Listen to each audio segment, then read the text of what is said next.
Now, the first point is don't panic. Be calm, okay? Don't panic. This was the first thing that I did. I immediately, for years, decades even, I was in this constant anxiety cycle, this panic cycle.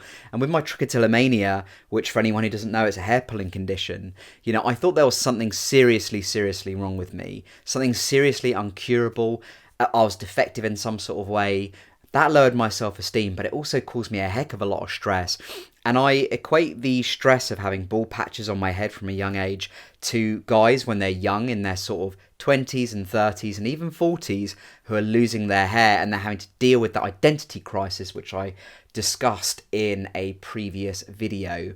Now, it's really important to remember at this time that panicking will only make your anxiety worse. Panicking will only make your stress work, and panicking will stop you making rational and sensible decisions. This is in fact the perfect time to take stock, number one, and number two, realise that you are not the only person in the world in this position. I know it can feel like that. I certainly felt like that for a long, long time, but you're certainly not. There's literally millions, but hundreds of millions, even billions of males and females who experience hair loss, and a lot of them experience hair loss from their 20s or their 30s. So you're not the only one. I think another point to add to that, whilst we're talking about, don't panic, don't get overwhelmed by this, is that you're probably scrutinizing it more than other people are.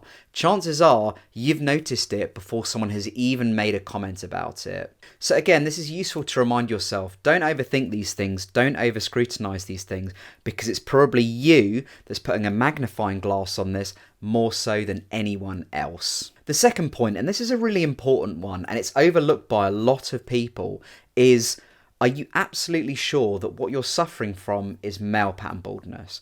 Are you 100% sure? Have you got family members? Have you got a dad or a granddad who experienced baldness from the same age that you did?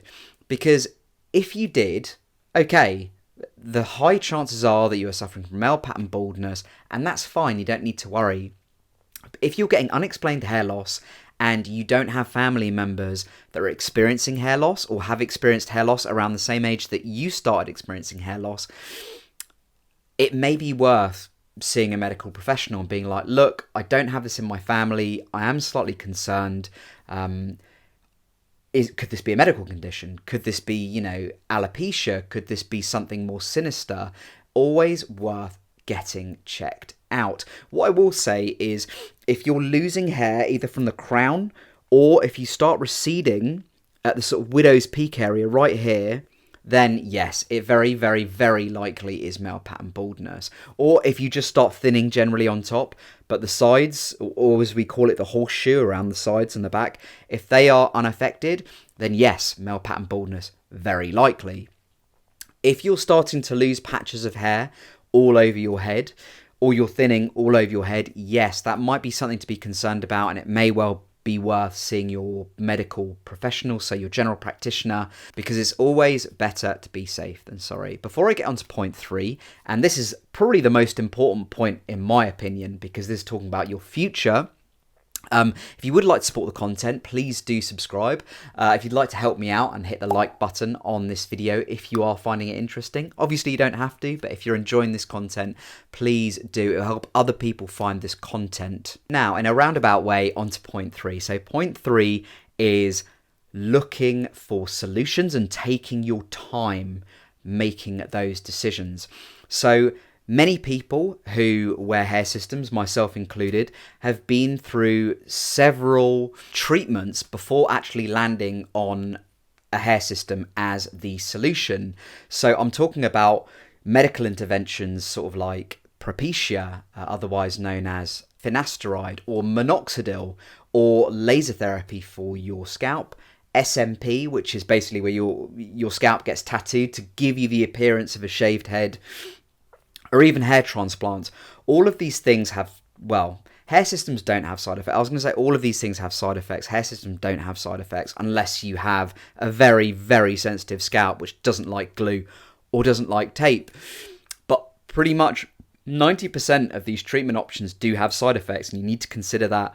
And also, they have a cost to them. They have a financial cost to them. So this is why I always encourage people, whatever decision you take, whatever route you take, always make sure that you've got enough money in the bank to budget for it.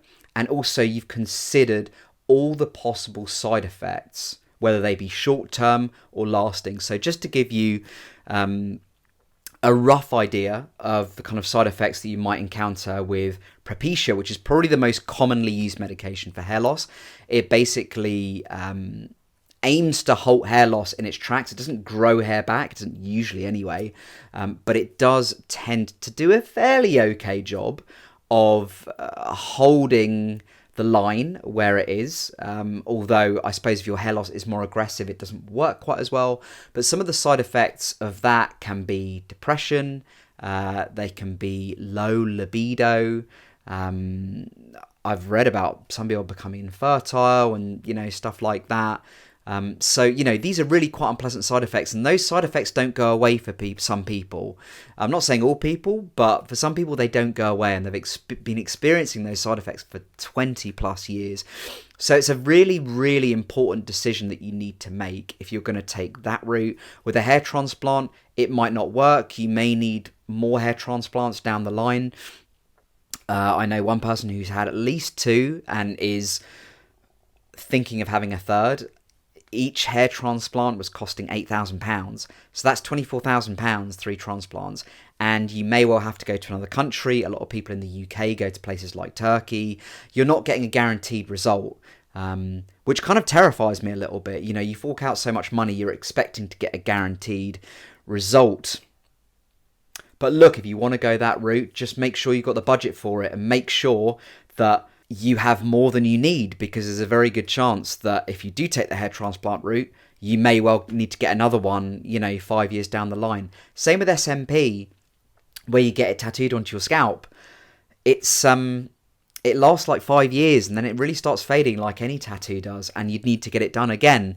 So you'd be looking at a £3,000 upfront cost, and then 5 years later it might be £2,000, so all of these things need to be factored in.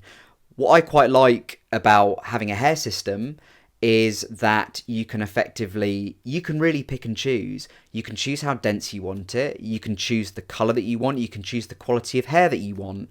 And I will be talking about all of these things in a later video, which is going to be more targeted at beginners, because I get so many people come through to me, wonderful people who just don't know where to start when ordering a system. So I promise, guys, I will be making a video on that, and I will be doing some more tutorials, so please do stay tuned. Oh yeah, and another one for point 3, which I completely forgot about. How remiss of me to forget about this. But this is also for people who, they just want to embrace going bald. And that's awesome.